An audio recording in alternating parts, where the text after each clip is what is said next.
Olá, graça, paz e alegria. A porção de hoje recomendada para a leitura da Bíblia em um ano no plano sequencial é 2 Crônicas do capítulo 33 ao capítulo 36. A leitura de hoje encerra o livro de Crônicas, de 2 Crônicas. Mais uma vez, é basicamente uma aula de história. Como já disse em outras mensagens, separadamente nós podemos tirar várias lições valiosas das pequenas porções que completam esse texto da leitura de hoje. Mas, como um texto completo, é basicamente uma aula de história. E ele complementa o que nós já lemos em Reis e já meditamos a respeito das lições que podem surgir a partir dessa leitura de forma completa. Aqui nós vemos que Manassés fez o que era errado aos olhos do Senhor, como também diz o livro de Reis. Mas em Crônicas nós lemos que ele teve o seu tempo para arrependimento. E sobre a ação de Josias para reparar as coisas espiritualmente falando, temos mais detalhes em Reis do que em Crônicas. Lá em Reis, inclusive, nós lemos a respeito da profecia que foi feita a Jeroboão ainda, lá o primeiro rei de Israel, depois da divisão do reino. Ele foi rei de Israel, Jeroboão. Roboão foi rei de Judá, filho de Salomão. E aquela profecia que foi feita a Jeroboão, lá o primeiro rei de Israel, logo depois da divisão, ela se cumpre com Josias. E lá em Reis tem mais detalhes a respeito dessas coisas. Aqui em Crônicas até lemos que houve um momento em que os altos estavam mantidos, mas o povo oferecia ao Senhor.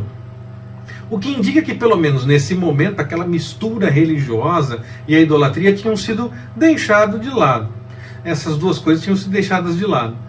Ainda que fosse errado fazer aquilo nos altos, era para se fazer apenas no templo. Era errado, desde o deserto o Senhor falou que não era para fazer dessa forma, e aí o povo continuou fazendo, mas pelo menos estava fazendo para o Senhor, segundo o texto de Crônicas. Quando nós pensamos no povo rejeitando o que os profetas anunciavam, pensamos geralmente num povo completamente desligado da questão religiosa, ou até vivendo de forma errada, ou com outro tipo de pensamento religioso, o que de fato pode ser verdade.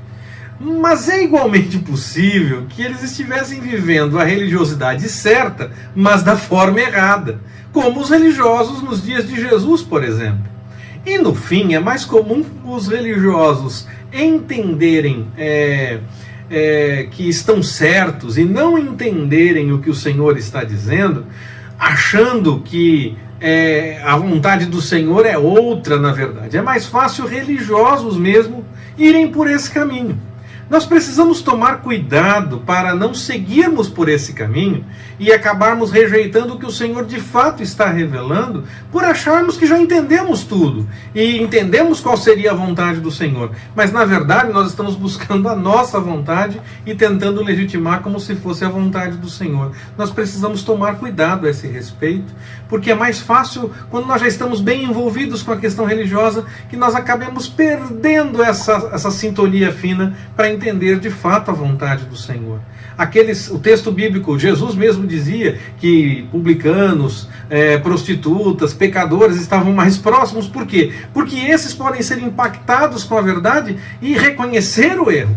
Um religioso às vezes acha que já está certo, e aí ele passa a defender que não, que eu já vi, eu já entendi, é você que não entendeu certo. E às vezes nós estamos indo por um caminho errado. Nós precisamos tomar cuidado com isso, para que possamos buscar de fato a vontade do Senhor o tempo todo, e entender o que o Senhor realmente está revelando, em vez de tentar fazer a nossa vontade parecer ser a vontade do Senhor. O exílio se torna uma realidade. E Crônicas, como eu falei outras vezes, já em outras mensagens, termina com a ordem da volta dada por Ciro, confirmando o que foi dito pelos profetas, tanto Jeremias como o profeta Isaías, quer seja na questão da duração do exílio. Jeremias fala a respeito do tempo que o exílio deveria durar, como quem seria o vaso usado para que a ordem da volta fosse realidade. A profecia tinha até mesmo o nome, Ciro. No caso, a profecia é de Isaías nessa questão de quem seria aquele que daria a ordem da volta. Quem seria aquele que seria usado por Deus para fazer alguma coisa na direção do cumprimento da vontade dele para o povo do Senhor que estava em terra estranha. Eu já adianto que eu entendo pessoalmente que Isaías é um só, diferente do que o estudo e a crítica dizem, mas isso é conversa para quando chegarmos no livro dos profetas, permitindo o Senhor. Agora, sobre a razão que seria para que a terra tivesse os seus sábados de anos, nós vamos conferir igualmente se os profetas disseram a respeito disso quando chegarmos a essa leitura do livro dos profetas, permitindo o Senhor. Mas vale a pena adiantar uma coisa que nós precisamos levar em conta em situações assim. Muitas vezes, a interpretação do evento, da situação, se faz presente até mesmo em textos históricos. O texto está contando a história, mas ele acaba interpretando alguma coisa para contar a história. Jeremias realmente fala dos 70 anos, Isaías fala do nome do Ciro, Jeremias falou dos 70 anos, tanto que Daniel confere e entende a respeito desse tempo por conta da profecia de Jeremias. Mas será que ele fala a respeito desse sábado de anos, que segundo Levítico, no capítulo 25, deveria ser o descanso da terra, um em cada 7 anos? Ou será que isso é uma questão interpretativa diante de outros textos que serviram para entendimento, como os livros que nós temos nos nossos dias, que são livros bons, devocionais, interessantes, ainda que não sejam canônicos? No tempo do texto bíblico também havia textos assim. Alguns textos eram rejeitados como errados, como heréticos. Mas outros textos eram tidos como interessantes para dar conhecimento, para ajudar no entendimento, ainda que não fizessem parte do cânon bíblico. Será que esses textos foram usados?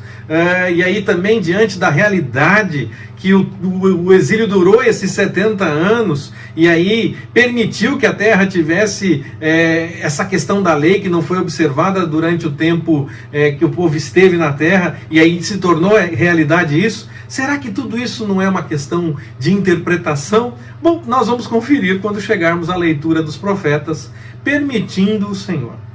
Para fechar essa sequência de mensagens com base em 2 Crônicas, eu faço mais um daqueles comentários que nos ajudam bastante em estudo bíblico, mas que, claro, sempre colabora com a leitura devocional quando temos essas coisas em mente. Nós notamos que o livro de 2 Crônicas tem duas divisões principais. A primeira é constituída apenas pelos primeiros 9 capítulos. E lá está descrito em linhas gerais o reinado do rei Salomão. A narrativa foca muito na questão da construção do templo, na riqueza do rei, na sabedoria desse rei e essas coisas todas. A segunda parte, e a segunda divisão do livro de Crônicas, é formada pelos capítulos que vão de 10 até o capítulo 36.